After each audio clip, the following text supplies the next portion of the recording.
Maharashtra superfast news चॅनलमध्ये आपले सहर्ष स्वागत आहे। खास सत्याची धार लेखणीची महाराष्ट्रातील ताज्या आणि वेगवान बातम्या पाहण्यासाठी आपल्या हक्काचे चॅनल शेअर करा, लाईक करा आणि सबस्क्राइब करा। धन्यवाद। घंटागाडीवरील स्वच्छतेचा संदेश मराठीतच हवा। निवृत्त अभियंता जीवन पाटील। पेण नगर परिषदेच्या घंटागाडीवरून प्रसारित होणारे स्वच्छता जनजागृती संदेश मराठी भाषेत सुरू करण्यात यावेत, अशी मागणी अभियंता जीवनशंकर पाटील यांनी केली आहे।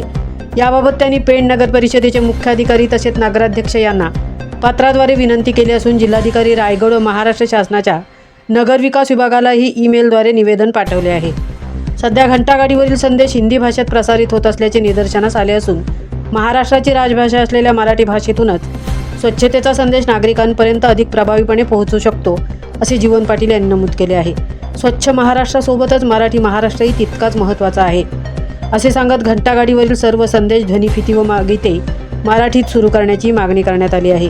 या मागणीला सोशल मीडियावर नागरिकांचा सकारात्मक प्रतिसाद मिळत असून छत्रपती शिवाजी महाराजांच्या राजधानीचा ऐतिहासिक वारसा लाभलेल्या रायगड जिल्ह्यात स्वच्छतेचा संदेशही मराठीतूनच घरोघरी पोहोचला पाहिजे, अशी भावना पेण येथील सामाजिक कार्यकर्ते निवृत्त अभियंता जीवनशंकर पाटील यांनी व्यक्त केली आहे। महाराष्ट्र सुपरफास्टसाठी धनाजी घरतसह तृप्ती होईर पेण।